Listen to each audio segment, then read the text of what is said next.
فبأي آلاء ربكما تكذبان. Ibu dengarkan, pada akhirnya kejadian di Ambon dulu 99, apa yang terjadi? TNI akhirnya buka baju, polisi akhirnya buka baju, pakai baju sipil dan ikut bersama dengan umat Islam, betul tidak? Pada akhirnya, ya. Nah, itu akan muncul kembali dengan izin Allah Subhanahu wa taala. Bagaimanapun banyak orang muslim di Polri itu, Bu. Ya, banyak orang muslim, dan sekarang ini tidak ada orang muslim yang ada di Polri yang hatinya tidak menjerit, tapi karena dia sedang terikat oleh sistem, dia harus patuh sami'na wa ata'na kepada atasan dia, tapi pada akhirnya nanti dia akan berpihak kepada siapa?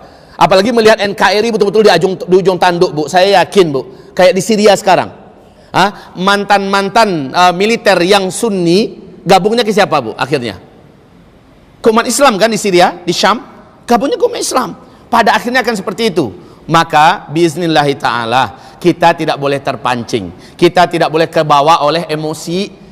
Ulama kita dengan insaf melakukan ini, dengan kesadaran. Makanya sabar itu lebih baik.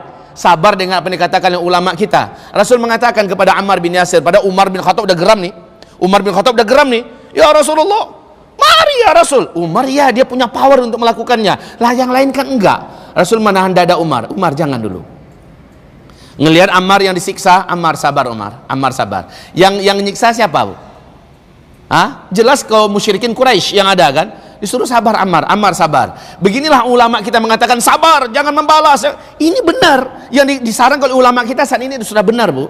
Kalau sempat Habib Rizik mengatakan serang istana umpamanya, sebab dia mengomandokan itu akan menyerang semua itu. Lalu chaos besar-besaran terjadi di Indonesia. Untungnya apa? Yang kita maksud tidak dapat.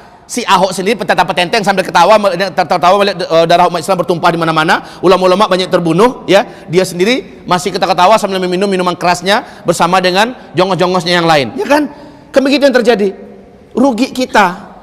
Maka dalam hal ini sekali lagi percayakan pada ulama. Kalau ulama mengatakan sabar, maka bersabarlah. Insya Allah ulama berangkat dan beramal dengan ilmu. Pikiran mereka bukan dari satu kepala, tapi dari ratusan kepala sekarang. Alhamdulillah. Bukan satu dua ulama lagi, ulama se-Indonesia udah menyatu. Yang nggak menyatu itu siapa? Munafikun. Lihat ayat berikutnya, ayat ke-52. Ayat 52. Orang-orang munafik merapatnya ke siapa? Di sini merapat ke Yahudi dan Nasrani. Maka siapa-siapa pun kelompok yang merapatnya ke Yahudi dan Nasrani jelas munafikun. Dia adalah Nusran Wahid, dia adalah Syafi'i Ma'arif, yang orang Padang, malu-maluin kami aja orang Padang. Saya sebutkan nggak ada buaya itu, nggak ada buaya. Kenapa demikian? Maaf, ini beliau nggak ada kapasitasnya sedikit pun dalam masalah agama. Beliau backgroundnya juga background umum, hanya dibuya-buyakan orang. Maaf ya Bapak Ibu, beliau orang Padang. Kami di Padang udah ngelempari beliau dengan telur busuk itu. Dasar beliau datang ke Sumatera Barat, ditolak oleh masyarakat Sumbar. Sekarang satu Sumbar jijik abis melihat beliau. Maaf ini, sekali lagi, terang-terangan orang-orang yang membela penista agama di ayat 52 jelas hanya kaum munafik. Tolong baca ayat 52. Mari baca. أعوذ بالله من الشيطان الرجيم فترى الذين في قلوبهم مرض يسارعون فيهم يقولون نخشى أن تصيبنا دائرة فعسى الله أن يأتي بالفتح أو أمر من عنده فيصبحوا على ما أسروا في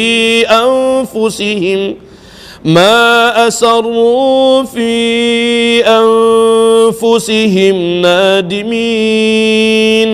Allahumma irhamna bil Quran. Lihat artinya. Setelah di atas ayat 51, Allah mengharamkan orang beriman. Jangan mengangkat orang Yahudi, Nasrani, orang-orang kafir sebagai wali. Allah haramkan, ya. Resikonya kalau masih berani ngangkat mereka sebagai wali, 1, 2 terjadi. Kemudian ayat yang ke-52, fatara, maka engkau akan melihat. Lihat tuh ayatnya, Pak. Fatara, maka engkau akan melihat. Alladzina fi qulubihim marad, orang-orang yang di dalam hati-hati mereka itu ada penyakit. Orang-orang yang berpenyakit hati di hatinya. Apa penyakit hatinya? rakus dunia, gila jabatan, suka kehormatan, pokoknya yang berbau-bau duniawi. Orang-orang para penjilat, orang-orang yang memburu jabatan, memburu harta, engkau akan lihat mereka yusari'una fim, sangat cepat berpihak kepada Yahudi dan Nasrani. Lihat, ini yusari'una dari sara'a, yusari'u, ya. Kalau yusari'un, waw dan nun itu adalah lil jamaah. Mereka akan segera dengan cepat bergabung dengan Yahudi dan Nasrani, akan segera mengangkat. Maaf, siapa yang mengangkat Ahok, mencalonkan Ahok, ya, maka mereka orang-orang yang dalam hati mereka itu ada penyakit. Penyakit apa? Jelas, akidah mereka sangat lemah, iman mereka sangat rapuh. Kemudian di hati mereka itu diisi oleh dunia bertahta di hati mereka. Sementara Ahok dengan kekuatan yang ada di belakangnya menjanjikan dunia. Ini kalau kita larikan ke konteks keindonesiaan, ya.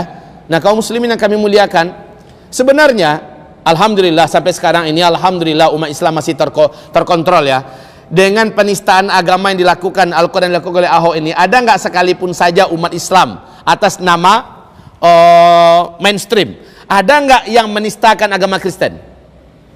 Nggak ada kan? Memang Ahoknya sendiri, karena dari mulutnya keluar penistaan terhadap Al-Quran. Alhamdulillah, satu. Yang kedua, kaum muslimin yang kami muliakan, ada nggak lidah kita menghina-hina Injil? Nggak ada umat Islam menghina-hina Injil sampai sekarang, nggak ada, ya, nggak ada. Jadi kita tidak mengeneralisir, kita tidak mau terpancing oleh para provokator yang mencoba membenturkan umat Islam dengan kaum Nasrani. Tidak. Bahkan ada nggak orang Islam di Indonesia ini, ya, secara mainstream maksud saya, baik para ulama-ulamanya, yang menentang orang Cina menjadi pemimpin kita? Ada nggak? Sebenarnya tidak ada, asal dia Muslim aja, kan begitu kan? Asal dia Muslim nggak ada masalah. Orang Afrika pun nggak ada masalah, ya. Siapapun yang akan menjadi pemimpin di Indonesia, asal dia warga negara Republik Indonesia Muslim. Itu yang paling penting. Nah, masalah kita adalah yang non Muslim ini yang akan menjadi masalah, karena ini berkaitan akidah. Kalau kita biarkan, Pak, kita dianggap tidak menjalankan perintah Allah, yaitu haramnya mengangkat orang kafir sebagai pemimpin. Ini masalahnya. Baik, lanjut. Jadi siapa tadi orang-orang yang cepat berpihak kepada Yahudi dan Nasrani? Siapa? Orang yang dalam hatinya ada penyakit. Ini ayat lah, ya. Ayatnya muhkamat, bukan mutasyabihat. Jelas, dibaca oleh siapapun langsung paham. Hanya orang-orang yang dalam hatinya ada penyakitlah yang akan segera mengangkat orang Yahudi atau orang Nasrani sebagai walinya. Habis ngomong di LC, ketawa-ketiwi sambil makan di meja makan bersama Ahok. Masya Allah.